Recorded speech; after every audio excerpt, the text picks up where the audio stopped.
But I would like to welcome now this morning to this very special session. We have excellent experts here talking on tomorrow's health, in particular on AI and digitalization and personalized health. We're very happy to be here. So you can always chat if you have questions in the chat box. You have also the possibility to afterwards connect with our experts, and we're very happy to have you here on board. We will start with a short introduction round, and for everyone, just be aware we are recording this session, so if you talk, then you must be aware of that. So I would like to welcome all our experts, and therefore would like to start with an introduction round, and maybe we can start with Andrea Danani from ITIA to introduce yourself and tell a bit from the institution you're working with. Okay, thanks, Liv. Welcome to everybody. I am Andrea Danani. I work at ITIA, which is the Dalle Molli Institute for Artificial Intelligence Studies, which is located in Lugano. It's an institute affiliated to both universities of southern Switzerland, USI and SUPSI. And here we are specialized in AI since a lot of years now. I am head of a computational biophysics research group there, and I work in AI mainly applied to pharmaceutical and biomedical sector. So these are my topics of interest in this area. The Institute is active more generally in different topics, Industry 4.0, robotics, deep learning. So we have a lot of application fields, clearly. So my specialization is more in biomedical and pharmaceutical sector, as I said, but I can say something also in other sectors for my colleagues. Thank you very much, Andrea. Maybe we can go next to Christopher. Hi, yes, thank you. Good morning and welcome, everyone. I'm dialing in from Lausanne in Switzerland, and I'm the CEO at Volve Global. Volve Global is, I'd say, an applied data science company.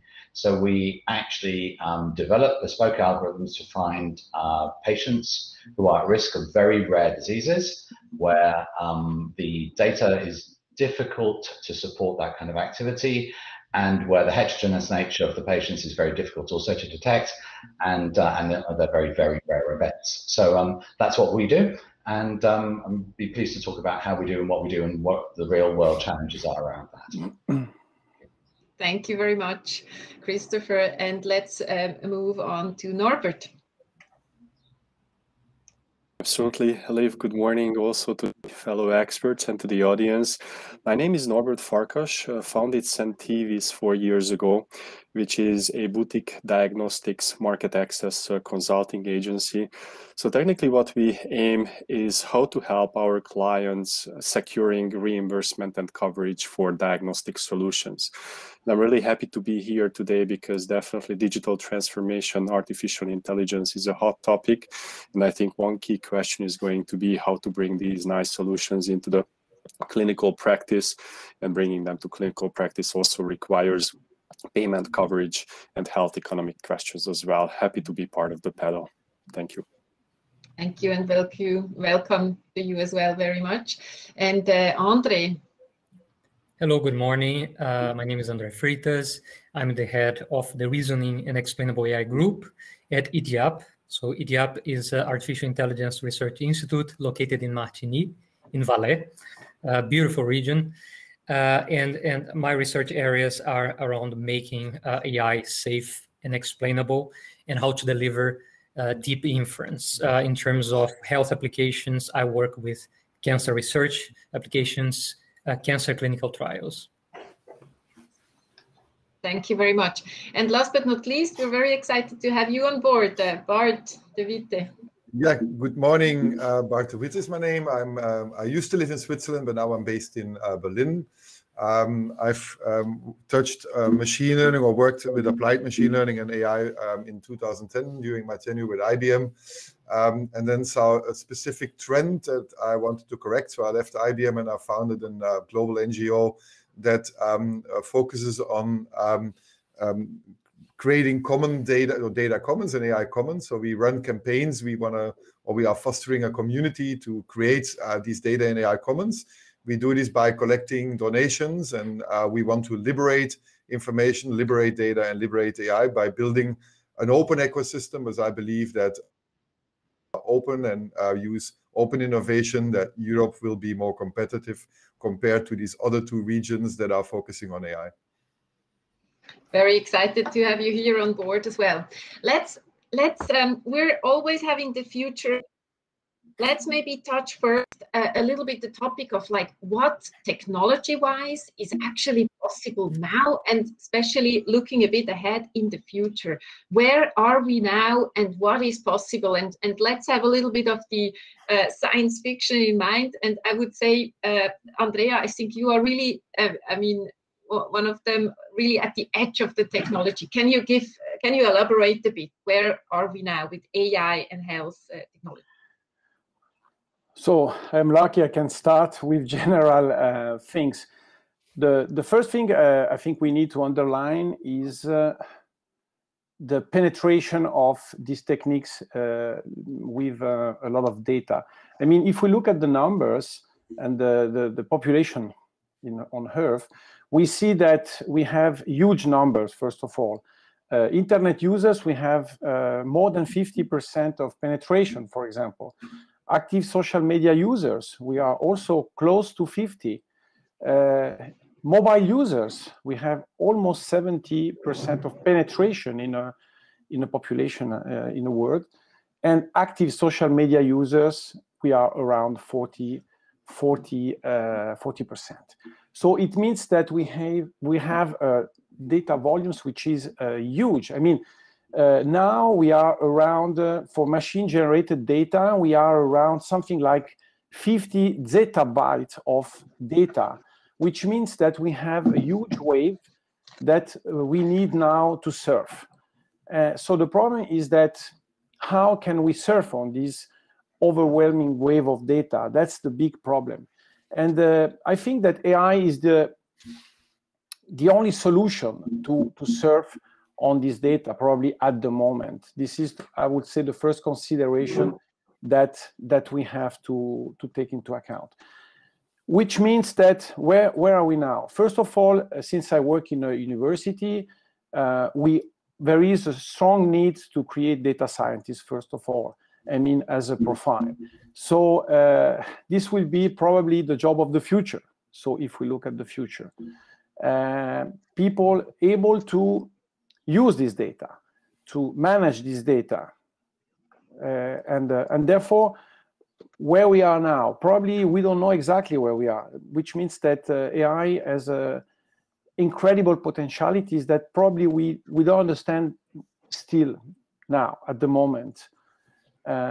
So there is a bright future, but clearly there are also dangers that are always underlined by experts in ethical problems, or let's say other aspects of AI which are different than technological aspects. Clearly, from my point of view, the next challenge is to use this wave of data in health science, so which is the topic of this panel. There is a lot of potentialities, but it's very difficult to use this data because there is a lack of homogeneity. There are a lot of problems that still are needed to solve. For example, to clean the data. So we are still at that point. So now we have the techniques, because machine learning and deep learning are techniques that are really incredible in finding new solutions that are difficult to extract from only, let's say, experts, let's say, from only by inspection, let's say visual inspection or things like that. Therefore, I think we are at the beginning of a new era of that. And clearly my dream will be to be able in diagnostic to have a new vision of the patient on how we can cure diseases. I think that's the big challenge, probably more than other challenges from the technological point of view. But clearly, this is my opinion. Thank you very much. I think you touched 3 elements. One is the availability of data.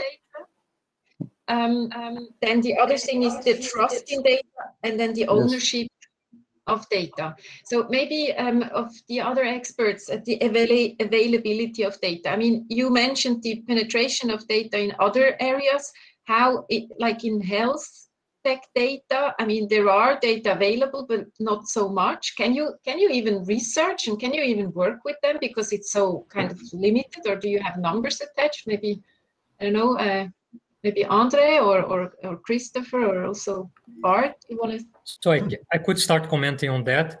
So I fully agree with what Andrea just mentioned, and I think it captures the essence of the landscape, right? So there is a dialogue. So if you look at cancer, which is the area that I can speak a little bit more about, you have this dramatic evolution of new methods for measuring, right, patient data, especially on the multi-omics side.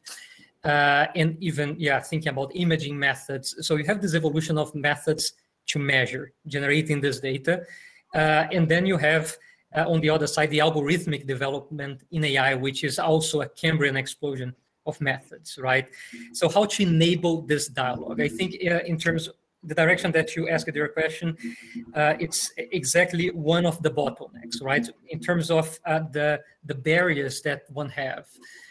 For working with this data, the regulatory landscape is not so clear, right? So is health data, is all type of health data under the same regulatory framework? What are the real privacy issues, right, that you can have with that? And what are the trade-offs if you ensure privacy? What do you get in terms of a limitation for scientific discovery and for the creation of new treatments? So there is a clear paradigmatic discussion there. I think it touches the regulatory framework, but it touches also cultural aspects, right? So how institutions see that as a risk. So I think there is a big barrier for collaboration. AI requires data, right? So that's a prerequisite. It requires quality data. Yeah, and I think that's the essence of the challenge.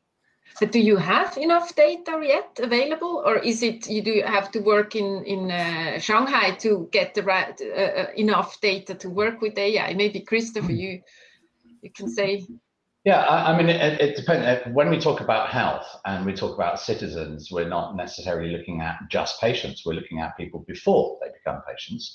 Sure. And so the amount of information we have is truly massive if you take information outside of the health remit. So, you know, we have done some previous proof of concept work on detecting ovarian and cervical cancer from Twitter feeds, for example. But that's not our focus, I'll be clear. Our focus is on health data. And even in health data, there is more and more health data available, which is curated and managed in situ by foundations and organizations, but also by commercial organizations who are trying to buy this data. So I think there's one other dimension that comes into place that we haven't really talked about, which is the fact that once people have data, i.e. are somehow looking after it, they tend to want to lock that away and monetize it. And that creates a second barrier. So it's not just the regulatory barrier, it's this other barrier, which is a fake barrier, because actually data doesn't even belong to these people. It belongs to the individuals who generate the data, in my view. And we need to unlock that, and we need to obviously work with informed consent, etc. around that. But in fact, so as today, yes, there is already a lot of data, but the problem we have with data is also, I'm going to be a bit controversial here, is we have this obsession about cleaning it. And if we clean data, we as humans intervene and make decisions about what we think is right and wrong. And therefore we introduce bias into an already biased system. So my view is we need to use and unlock data as it is and learn from it as it is without intervention. and try and remove the barriers and allow multiple people to look at that, validate what's happening, so that they can actually replicate and validate what you've achieved. I think that's really important. So we do have data, and we'll get more data as time goes on. If I sorry, sorry, Norbert, but I think that's really the topic of Bart. Maybe you can say something on that immediately, because Thank you, Christopher, for bringing demonetization up, because that's exactly what my worry is. If you equal data to capital, then the capital-rich organizations will be able to accumulate most of the data, which is, in fact, that's what's happening. Every single academic hospital in Germany got an invitation from a large search enterprise coming from some region and are offered millions of euros for selling the data, and the contracts tell that you have to restrain from every right of the insights that you generate out of the data. So what we are witnessing here is an accumulation of data and a consolidation of data through the monetization that we allow this to happen. And as you rightfully said, Christopher, it is actually not their data, and that's the problem. There is no specific rule on ownership of data. I don't own my data. The hospital doesn't own data. Nobody owns data in comparison to real estate, which is something that you can own.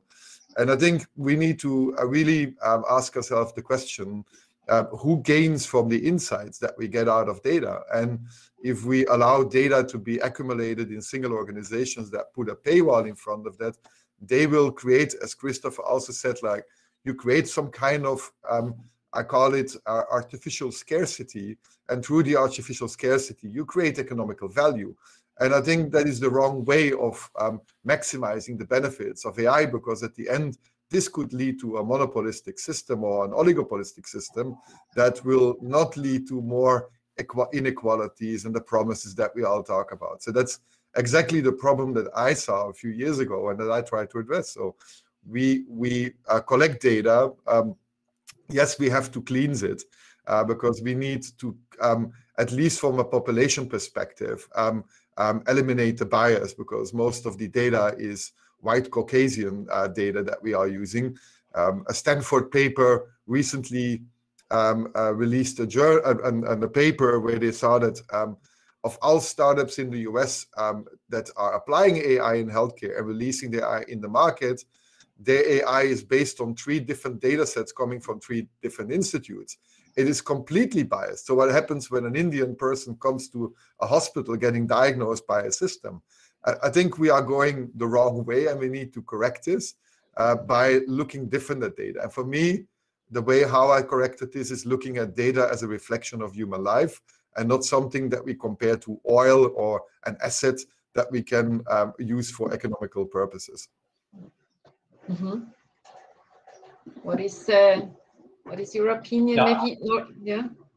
So I completely agree with you, and the problem is, you have to start somewhere, and we are where we are, and the objective is then to understand what that representation of data is, and you can look at lots of data sources and see those sorts of biases. And clearly, when you look at population data and actual metrics around population, you can see how misrepresented people are. So that's important to take into account. I think the thing about data is that it intrinsically should not be seen to have so much value. As you say, it's just the tap turning on and off that creates the value. But the insight generation is also a question, because people are always tending to drive towards saying, well, we need a high value AI economy to drive healthcare, which means in turn expensive healthcare, which we actually want to reduce. So the idea is also we need to start to think about how to commoditize these things while maintaining accuracy and while getting some validation. And this is, what we do is we tend to get validation through clinicians, through people in the field who have expertise, who then check the performance of the algorithms according to their gold standard knowledge base. Yeah, that's really important as a check and balance, because it means that you've got human intervention to check that. And we'll come on to it a little bit later. One of the other things we do is we generate human interpretable models. So we actually analyze really complex models of thousands and thousands of features in AI and generate something that's human interpretable so that people can understand and have trust in it.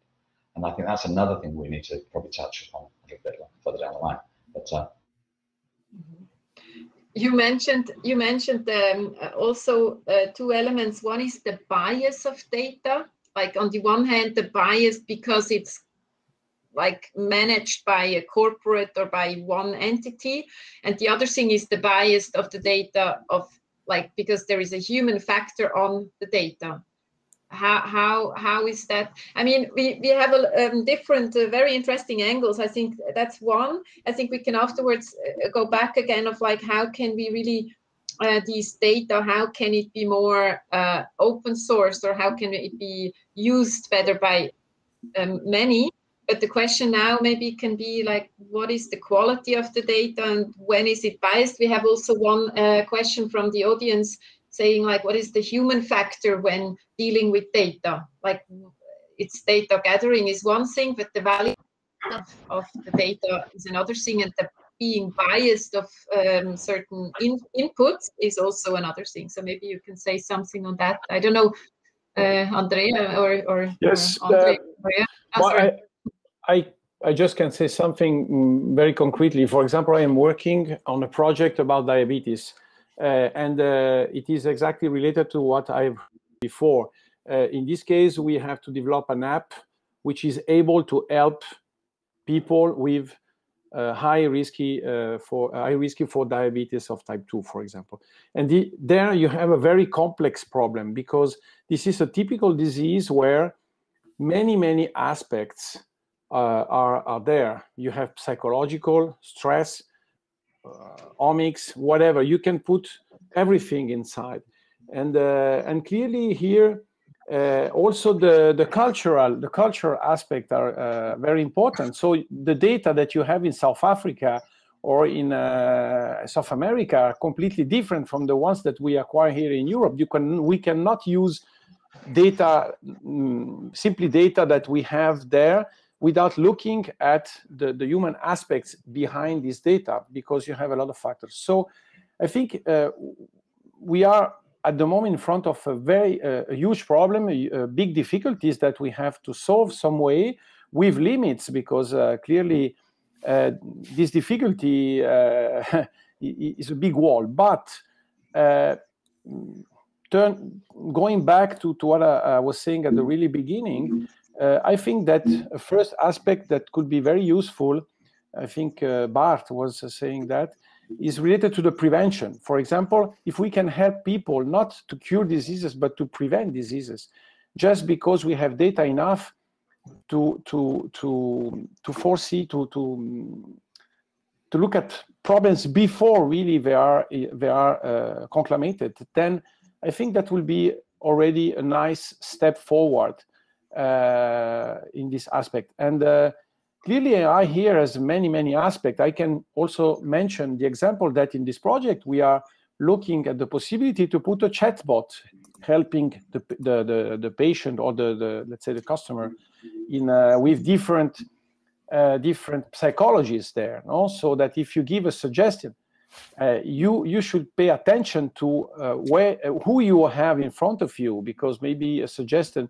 the same suggestion, can have different effects on different people. So it was just to underline the complexity of the problem and the difficulty that we will have for many years in order to obtain nice results. So we need a long period of validation, let's say. Maybe here just one more question from the audience that can be connected maybe with the diabetes topic. Do you have any experience already with artificial intelligence, machine learning? I mean, do you do machine learning on those problems? Yes, we apply machine learning, but not at the very high level at the moment. For example, we do meta-analysis of guidelines, things like that. So we use statistical techniques that are close to machine learning. We use also machine learning and deep learning for image recognition. This is a very crude application where, for example, we help the customer in describing the food intake. No, so you take a picture of the food and you try to obtain immediately the content of carbohydrates or whatever you need as an information, which is user-friendly. I mean, you take the picture and you have an answer. You have a chatbot asking you a few questions about what you are eating, and then you obtain the precise information of the food intake. There are applications that at the moment are feasible already. Clearly, we have to refine, we have to optimize, but these are typical applications, very concrete, where we try to help people, for example, in diabetes, to prevent big problems. That's an application. Can I just come in on a couple of points you made there, Andrea? Because I completely 100% agree, and the complexity is high in terms of bias, because if you think about when you go to the doctor, I always say when I go to the doctor, I hardly ever go, and so I tend to save up 3 things. And I go into the doctor with this idea to say 3 things, and I probably forget at least one of them. And But in some countries, the time that you spend before you're interrupted by the clinician is about, especially if you're a female, is about 13 seconds. So there's bias already in that. Now, what we're looking, when we look at health data, is we're looking at a human interpretation of a phenotype of a patient. Yes, sure. You have the point. You have the point. Yeah. That's one of the most important points in this project, to look at the phenotype more than. So this app, for example, this project is related to the interaction between the doctor and the patient. So it's very important, because too many apps, I think almost 80% of the apps are only to the customer. There is no doctor behind. I think that the future could be an interaction between the doctor and the patient interacting through the app. Because here you are right, the patient needs reinforcement of the information. If you give an information, then you say, okay, it's a suggestion, you have to eat less sugar. But you don't reinforce this information through some method, psychological approach, you will never succeed in helping the patient. So this is an aspect, I think, where AI here in this natural language processing sector can help a lot, probably. But who knows? I mean, it's we try. Bart? Thank you, Andrea, for bringing it up, and Christopher. And let's stay to the point of diabetics, because it's also a lot of behavioral data that you would need in that sense would prevent diabetes from, or perhaps an onset of diabetes.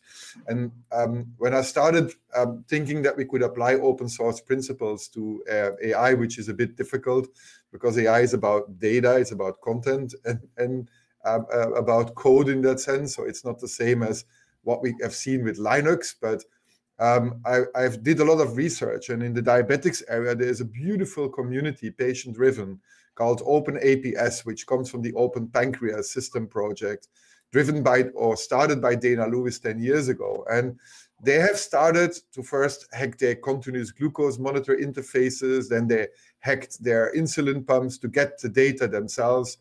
And now they have a cloud-based service where all these patients in the community are sharing data with each other. And they have created an open-sourced algorithm based on open-source data, so data commons and AI commons, that actually they are using as a closed-loop diabetic system.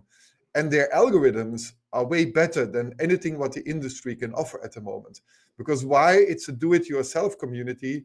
They are much faster in fine-tuning the algorithm. They have no compliance and regulations because it's not a medical device, which is what the industry makes the industry slow. But now the interesting point comes, and this is my kind of what I, with my Hippo AI Foundation, are anticipating on, is that now the industry is connecting to that open source community. And now the industry is now starting to work with their algorithms. And that's exactly the same thing what happened 20 years ago with open source software. Without IBM supporting 20 years ago the Apache Foundation, where suddenly 100 developers started to open source to code for free, the monopoly of Microsoft at that time would never have been broken. And I think that's where we need to anticipate on. We need to play with an open innovation industry and get away of that ridiculous idea that we have to own as a company data and close your algorithms and protect them by IP, because we are going away from science. That's a topic we didn't touch yet. There is a large search enterprise company coming from the US that publishes papers in Nature. They don't publish the data, they don't publish the methods, they don't publish the source code of the algorithms, and then they call it science. Nothing of that they publish is replicable. We are going away from the scientific principle of replication. And I think that's a huge danger, because we're going to create large dependencies into some kind of trustworthy organization that we should follow up, which first serves the principle of driving shareholder value and not the value for society. And I think that's something that we need to also consider, but I think the answer lies in patient communities and open source. Thanks, Bart. I fully agree with what you have said. Well, how is that in your view? How is that in your view, Norbert or Andre? I mean, I love the discussion, because I think we are very deep in the topic. I come back a little bit to this diabetes problem, and definitely when Bart mentioned that there's already a cloud out there with heaps of data, I think it's rather the exception than the rule. So I think still the problem is that the data is in different silos, and then how you are going to bring that together, that you see the context that you can start analyzing. And that was the issue what we are seeing in diagnostics, that mostly you start analyzing one blood-based biomarker, that you combine two, you start putting a layer around it from the electronic medical records, if you can somehow integrate, and then maybe you somehow try to bring in variables, and maybe you try to add some payer data around it. And I think here there is quite a big technical barrier to pull that every aspects together in a way that you can build this very good, awesome predictive algorithm. So this is maybe not data quality, just getting to a good, consistent, contextual database. And the second one, what I'm also seeing is a little bit kind of like, again, a practical problem, formatting. So we are thinking about big cloud-based data sources, but I think there are still a lot of data on paper in PDFs, maybe eventually transitioned by fax machines. What's happening with those? So, you know, bringing that back into a digestible, analyzable data source, it's a massive effort. And it's from analog to digital, just to start really building the models, training them, and building the algorithms. And I think this is where the underlying infrastructure will be quite important to funnel that back in. A few cents on my side. Thank you. You wanted to add, Andre?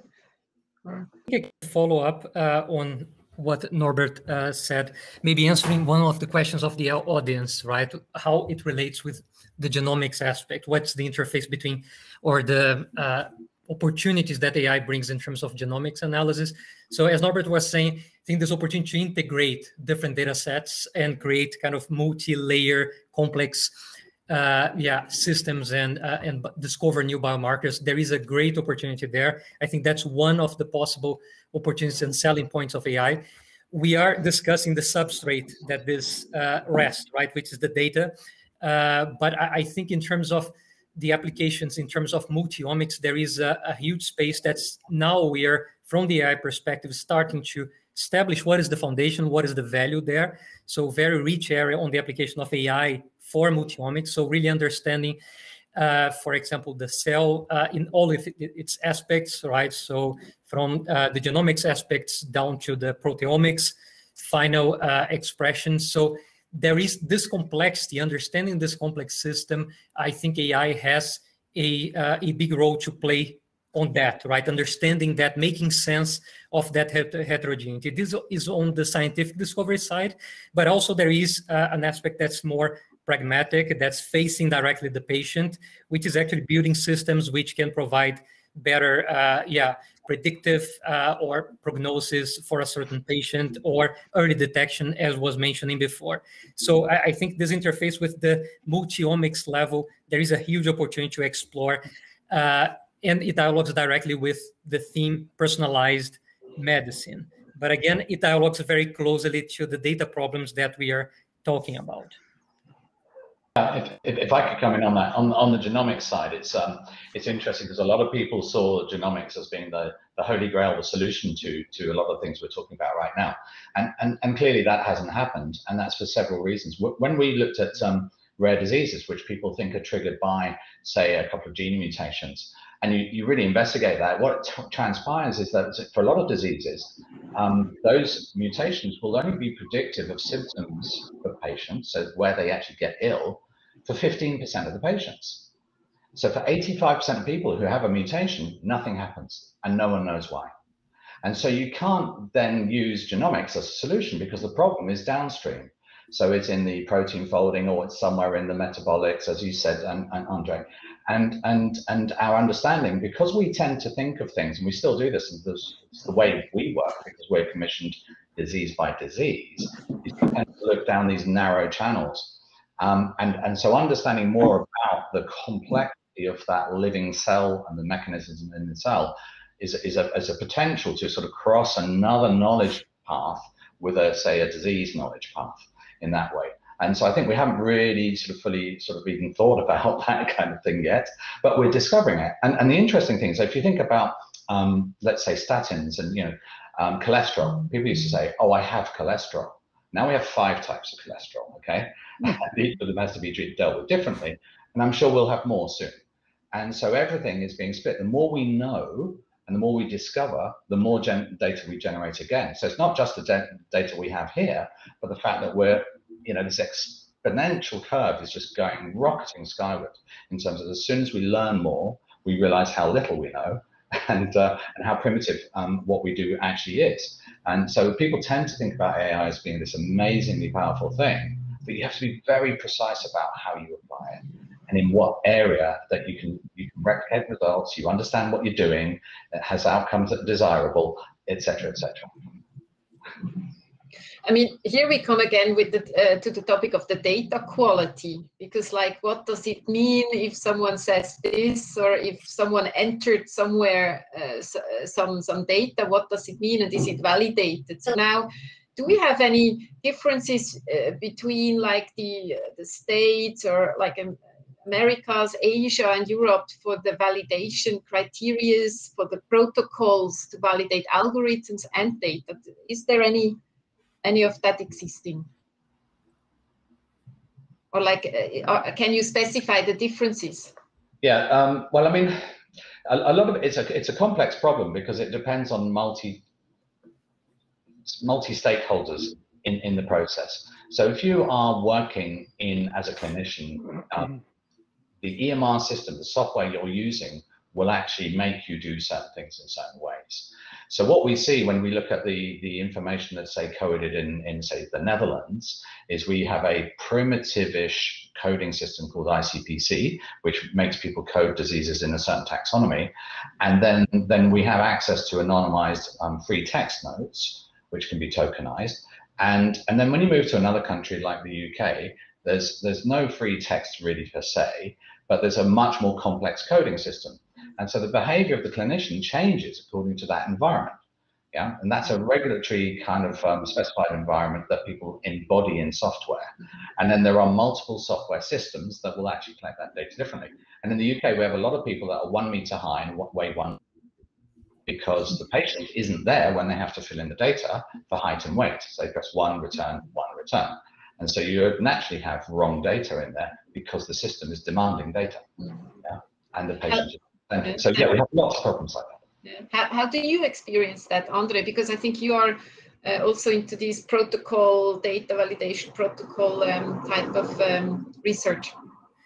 So from my experience, I think Europe has, maybe it's going in the right direction of thinking about the deep ethical questions and the regulatory questions that emerge with the application of AI and driving this question in the direction of ethics. So there is, I think, a distinct point in the European setting for ensuring safety and proper use of AI. So from my experience, is more on the validation of the algorithm itself. So I think as this was mentioned before, I think there is an end-to-end complexity into that, right? So even the data capture, but then the algorithm itself not turning into a black box type of thinking. It's very common that when you interact with clinicians, they are very, or with bioscientists, they are very rigorous with their statistics, but the AI brings a little bit this temptation of using that black box and maybe overstating the results of this black box. So the validation means this dialogue between essentially AI and very rigorous scientific practice, right? And there are emerging methodologies which are now blossoming to try to connect machine learning, for example, with rigorous statistical analysis to establish this dialogue, and also to make machine learning algorithms more transparent, and essentially to try to make them safer by doing, for example, adversarial types of testing, formal verification. So there is a huge methodology emerging on how to make these models more robust and more rigorous. But it's an end-to-end complex. It goes from the data capture until how can you package the algorithm for proper clinical use. Maybe that would speak again for the open source algorithm, right? Yeah, I think so too, and I think we could learn a lot from cybersecurity and cyber defense in terms of adversarial mechanisms and learning from adversarial mechanisms. I mean, that's actually actively how things are run, and we can learn a lot from that and apply those methodologies as you suggest, Andre. I think there's a long way we can go by taking interdisciplinary thinking and pushing what we can then achieve for humans in health. I think the thing to focus on, and Andre's mentioned it, is this ethics and AI, is to think about it as, it's our data, it's us, it's me, it's you. And would you want to be, put into a certain category incorrectly because of bias? I think most people individually would say no. If we hold that absolutely fundamental, we will follow the right path. But we need the structures, and we need the, I'd say, lightweight mechanisms to do that, to allow agility, allow progress. And so you combine sort of lightweight, intelligent, smart regulation with open source, with all sorts of different mechanisms. You really can generate a speed and an agility which is replicable. One of the problems we've seen is that when we leave it just to, let's say, a legalistic point of view, so for example, with GDPR, it creates a lot of problems when in fact we have solutions. So it's basically setting a set of rigor which is really after the fact and not anticipating where we are. And so you mentioned at the beginning, Liv, that we should be talking about futures. My view is the futures should be much more intelligently put into place from a legal framework and from an open source framework, and that will accelerate industry. I mean, that's what we're learning. You make the point, the solutions for the future. What are the solutions for the future? And I know we are already having some initiatives, but are they enough? What needs to be done in order to reach the ideal situation of open source algorithm data and being also a strong player in the world in terms of shaping the AI and health strengths?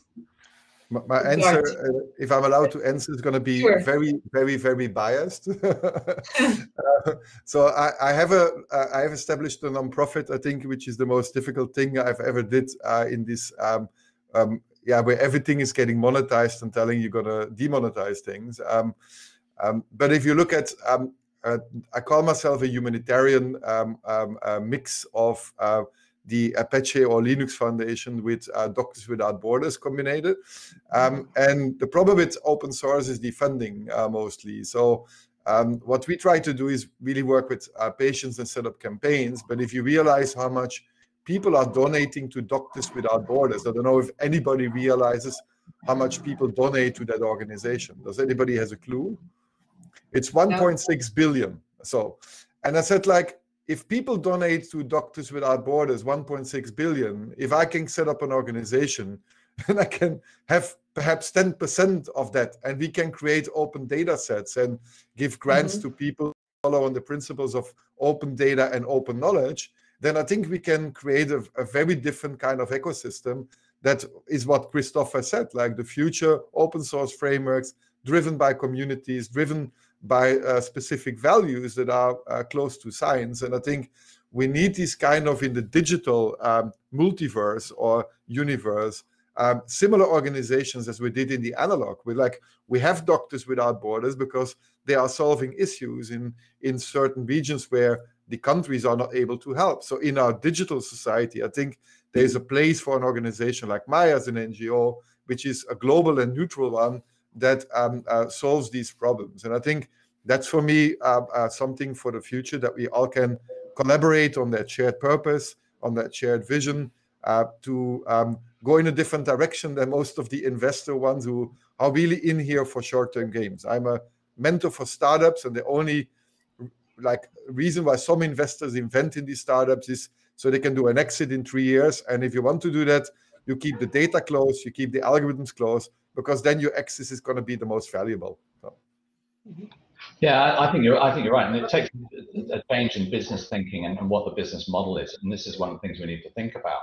So a lot of people don't address and think about AI as solving macroeconomic problems. So when you see that healthcare can consume, say, up to 24% of GDP in the US, that at the moment it's the biggest headache for a lot of governments in Europe, because the cost of healthcare is going up as people demand more and expect more, but they're limited in terms of the premiums that they can put up. So it creates a Basel II kind of gap in terms of sustainability. So that becomes a liability at the governmental level. So actually looking after healthcare for individuals at low cost has a macroeconomic force at play, which we need to start to think about. And that's what we need to solve for, because at the end of the day, it will otherwise just become a technology for the have and have-nots. That's my view. Thank you very much. Norbert, I think you wanted to add here. Just a quick point. I really enjoy the discussion. I always like to bring back a little bit the end goal. We are still in healthcare, and healthcare is always super risky, and then either we address the physicians or the patients. And I think this is where it comes back, that what kind of algorithms we would like to build. Is that something which maybe makes medical outcomes much better and helps physicians making a high-stake medical decision, or is this a productivity improvement tool? What if you screw up, maybe there is no big real consequence? This is, I think, when we would need to also come from the end goal backwards, that what is the associated risk of using these different predictive algorithms, and work backwards that, okay, how clean the data should be, how much curation we need to do before we start actually developing the algorithms. Bart had, and I think Christopher, a great point, that a lot of information is just technically very research oriented, and we just really need to go deeper. How much deeper we need to go? And this is, I think, here one comment from Pierre was said, okay, how does the regulatory landscape look like? And this is, I think, one of the elements that how AI is really coming to the clinical practice, and how we can solve different high stakes or low stakes problem with it, working backwards, reverse engineering, that what level of precision we need to do. Thank you. That's, I think, a very important point. Maybe we're already only having a short time left. Maybe we can make a short round. In your view, what is the most important future?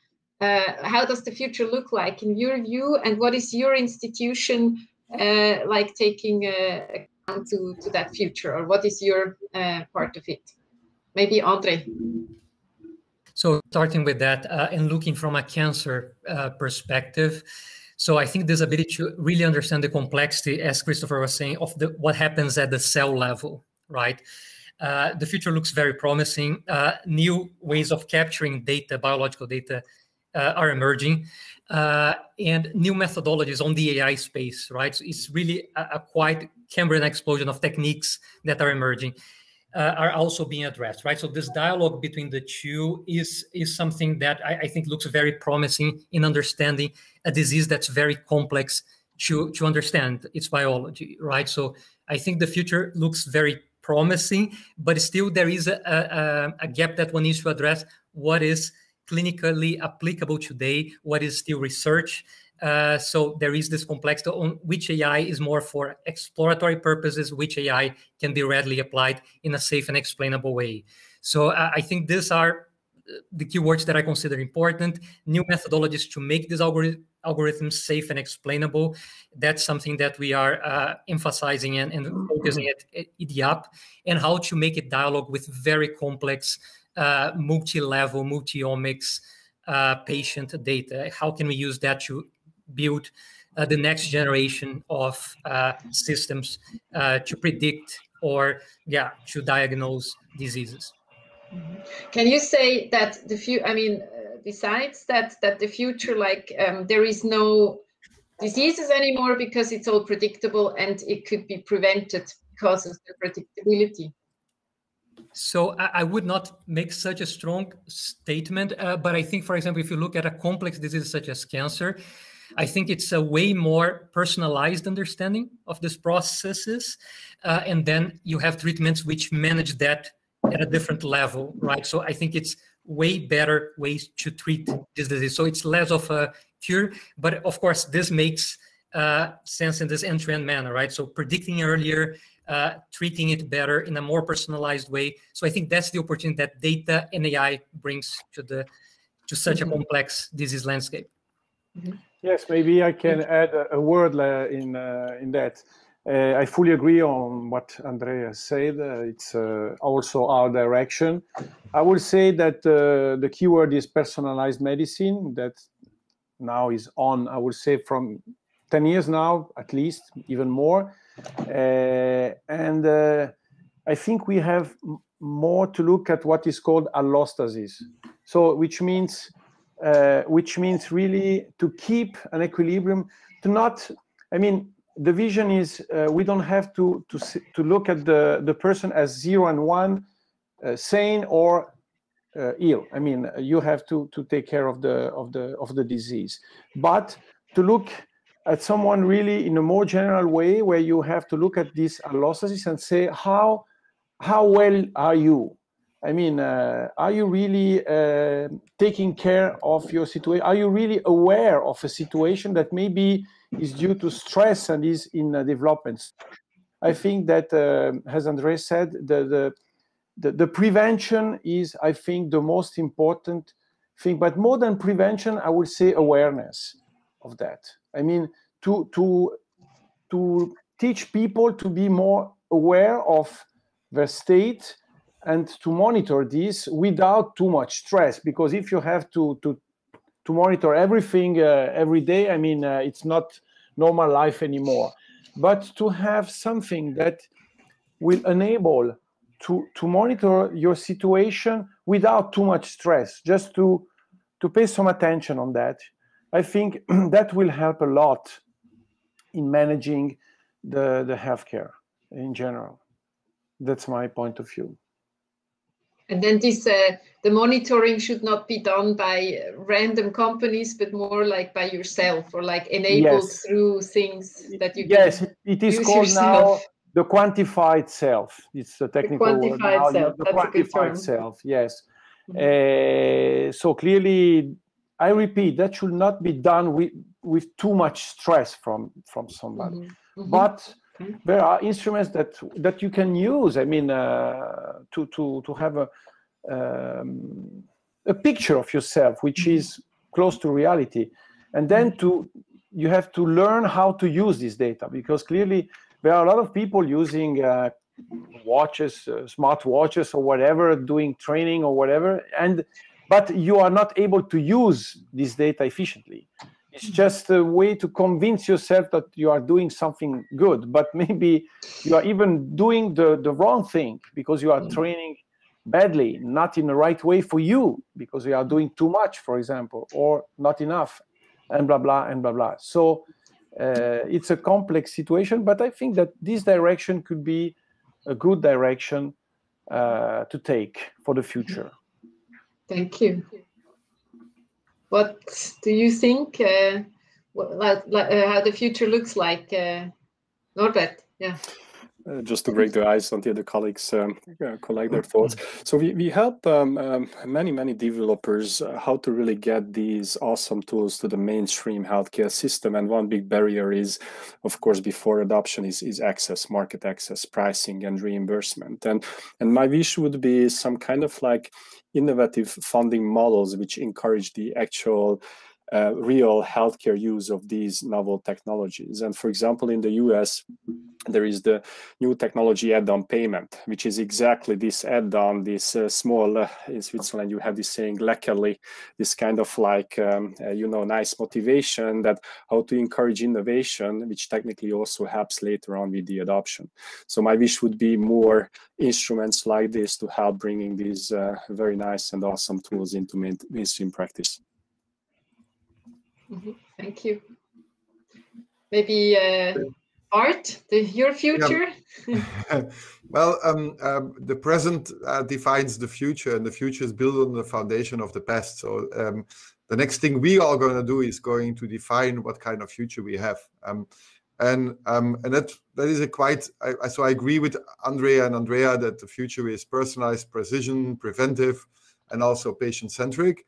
But I think we need to ask ourselves the question, and that's a question that Christopher said as well. What is the, on the macroeconomic level, what is the economy we want to create out of the promises that these technologies bring us? And I think we need to be much more, so for me, the future is also not only the piece from personalized, precision, and preventive, but also the O of openness. And I think during COVID, we could see the promise of this. I think if somebody followed that the Chinese published the first sequenced gene of the COVID virus on the 11th of January. And it took Moderna only 3 weeks to produce their first phase 1 clinical trial. And that was because the data was open. Without open data, without sharing, without a shared purpose, and that purpose was to solve COVID, we would not have managed that fast this crisis. So after COVID, we need to ask ourselves, what is our shared purpose? And for me, the shared purpose is to destroy inequalities and give everybody access to that promise that these personalized, preventive, and precise medicine gives us.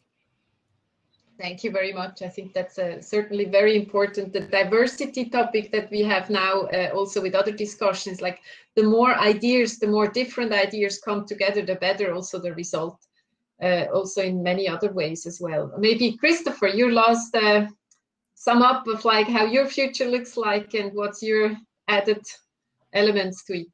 Well, so I actually agree with everyone else. I was just trying to think of another angle to add to it. And I think if I sum it up by saying there are 9,000 rare diseases, okay?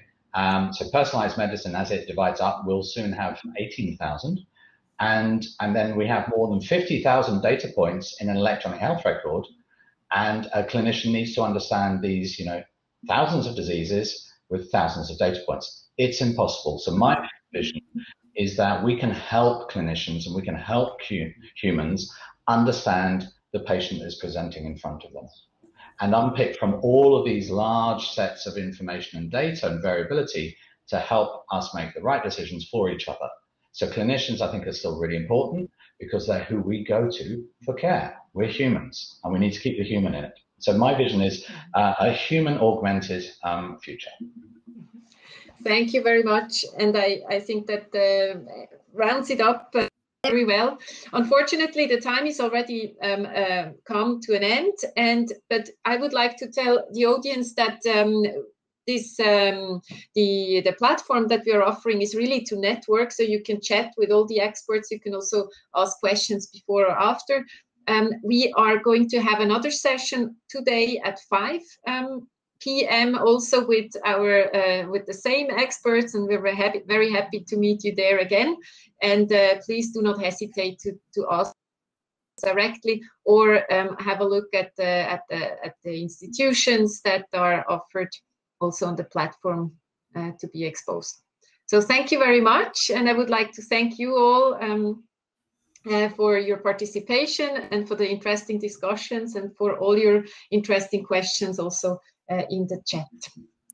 So thank you for the opportunity. Bye. Thank you very much. Thank you, and see you sometime soon. Tonight at 5. Thank you. Thank you.